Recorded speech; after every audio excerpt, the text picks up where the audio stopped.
Hey, what's up everyone? My name is Nicholas Corcel and you're watching The Literary Nomad.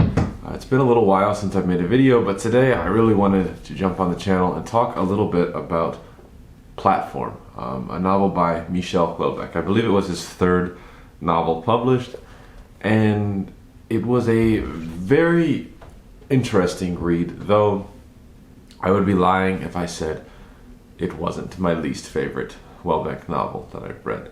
I don't really subscribe to a lot of the negativity about Houellebecq that you see so pervasively online.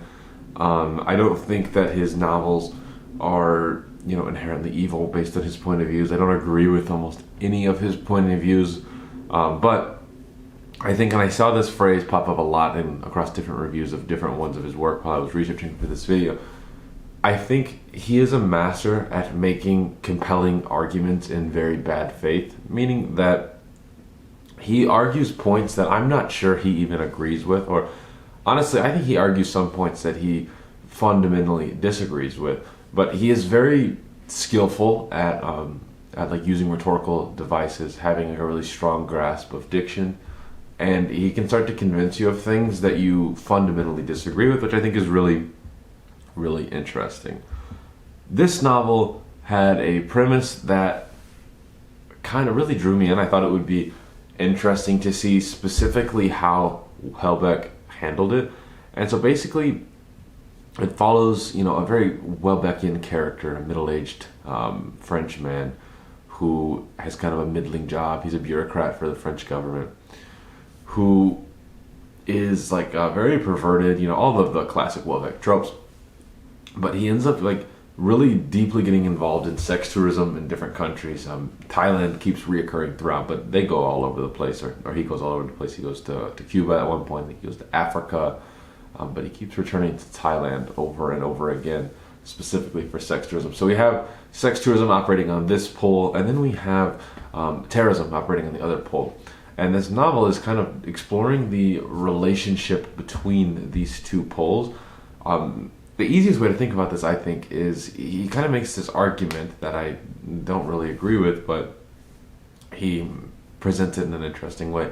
But he makes this argument as the European West, quote unquote, becomes more laissez-faire, more embracing kind of like these Baudelairean, Oscar Wilde type worldviews or outlook on the world, like this very nihilistic, pleasure-seeking kind of world or kind of lifestyle.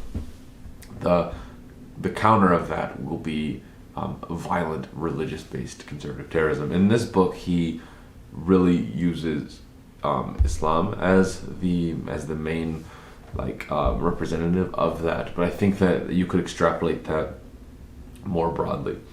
This idea was so pervasive when this book came out that it actually almost cost Houellebecq his career.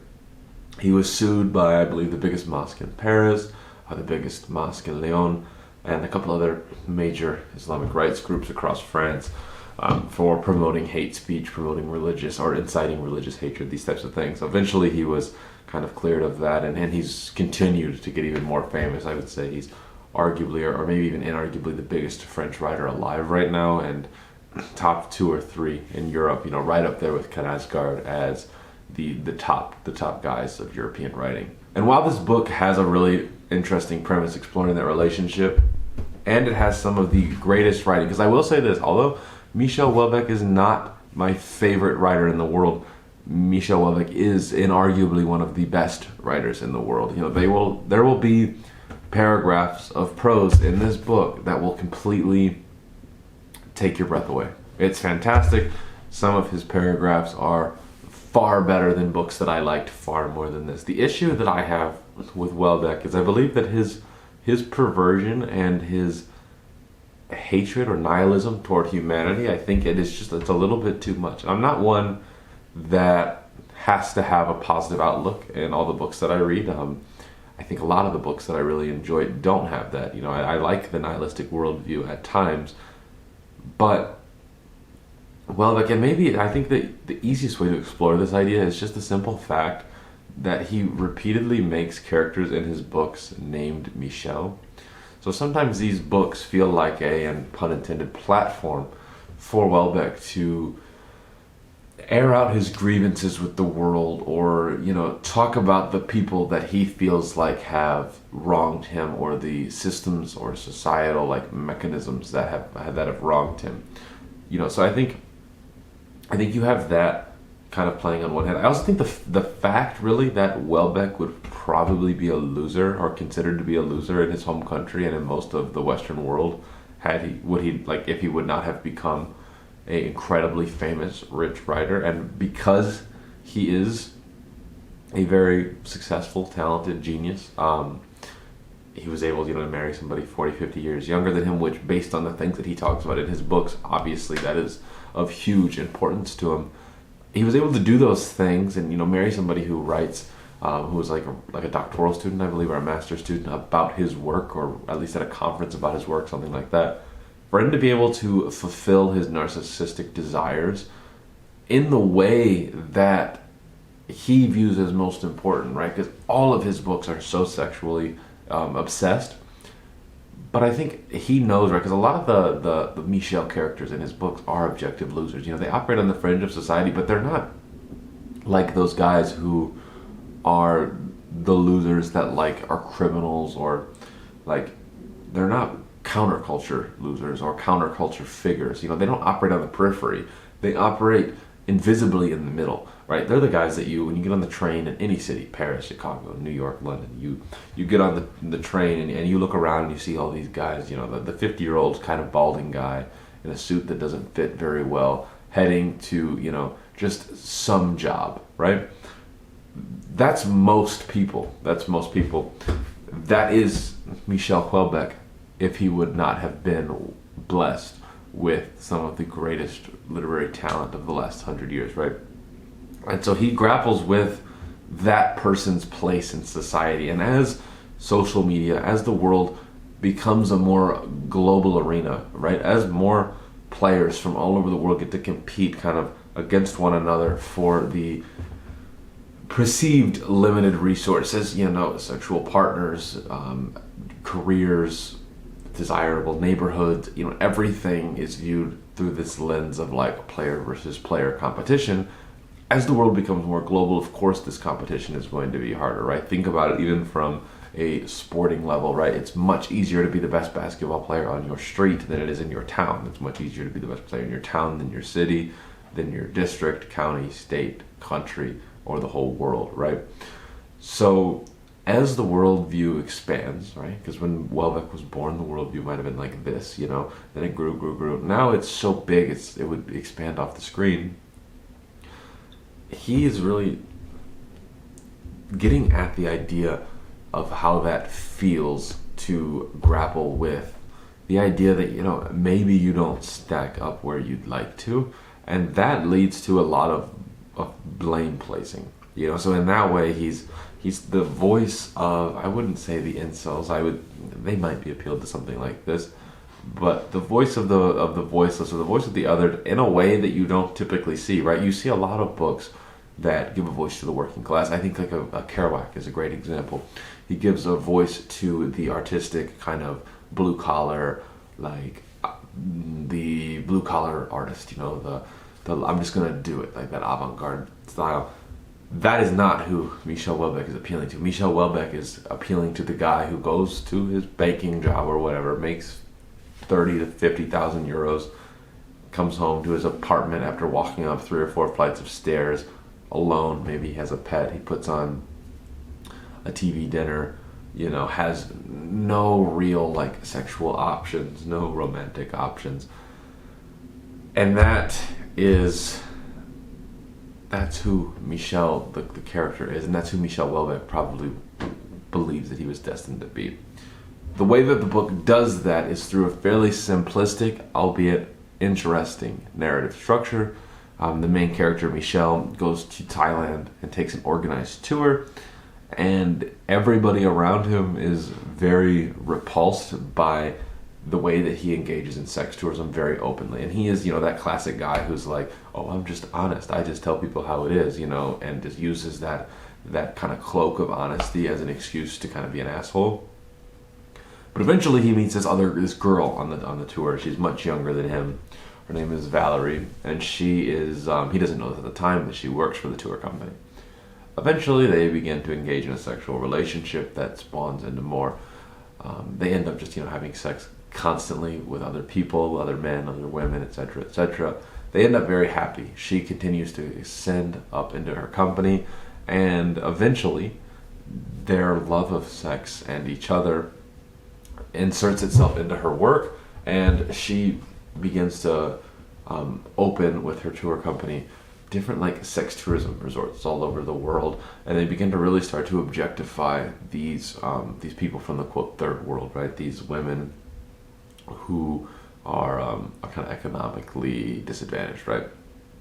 And Houellebecq's argument is that this type of tourism, sex tourism, paying a local for sex and using a currency differential to your favor in the sexual marketplace, is exactly the same as somebody going to see the natural beauties. He's saying that inherently all tourism is bullshit, and so by paying somebody for sex is the same as paying somebody to go see the Great Wall, to go see some temples, etc., etc. And while yes, you can make that argument, I think you can make that argument compellingly. I think that really does struggle, not even when you view it through a hyper-conservative or hyper-religious or even puritanical lens, but just when that's just not really something that passes that internal morality compass. And I wonder if some of that is kind of corrupted by Houellebecq's relationship with his own mother. But yeah, obviously that's not true, and that kind of goes back to this thing where Houellebecq's worldview is this very loudly screamed, I don't care, I'm above caring, when clearly he does, right? There's a lot of angst, I would say, but even then I don't think angst is the right way to put it. There's a lot of anger at the way society's going. He's not a solution focused guy, and I don't think you have to be. I don't think the role of a writer is always to provide the solutions. I think sometimes it is exposing the flaws, and he's great at exposing the flaws in the West. I do think that there is a decent amount of truth to the idea that the West is kind of falling apart on itself. I think the Western suicide idea has legs to it to a degree, but the idea that it is impossible to have an authentic relationship as a tourist, and that all of our relationships in a globalist level are going to be inherently transactional, I think requires more nuance than what he provided here. I do think it's true in the sense that everything in our current world, especially involving the West, comes down to some sort of financial transaction. I think that's true, right? You go to Thailand, why are they all so nice? Yes, culturally they have values that make them nice, but also there is financial incentives involved in that. I think it would be naive to deny that, right? But I think he's missing some of the level of the sentimentality behind the transactions. And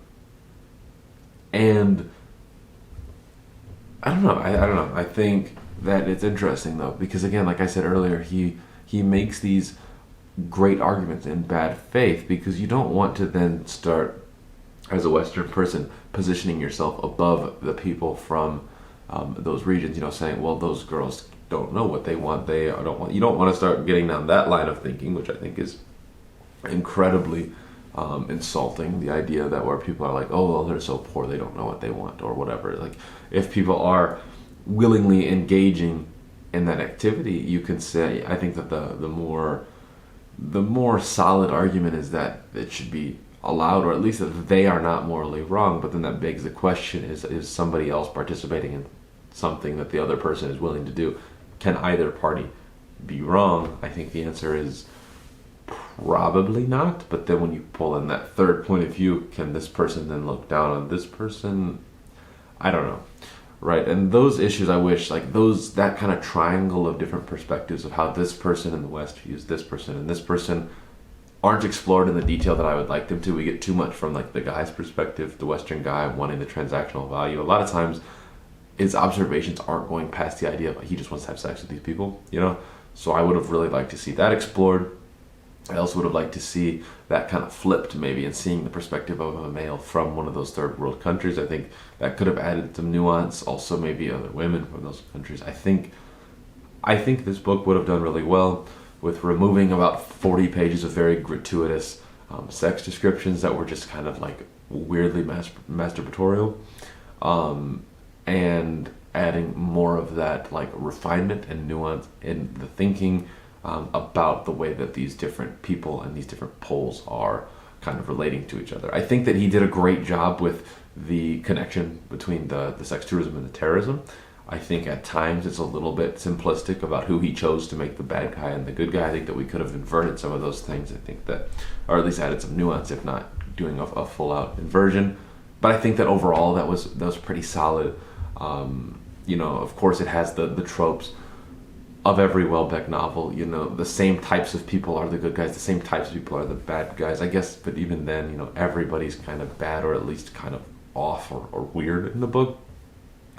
But I don't know, overall, I would say if you haven't read any Houellebecq, I wouldn't start here.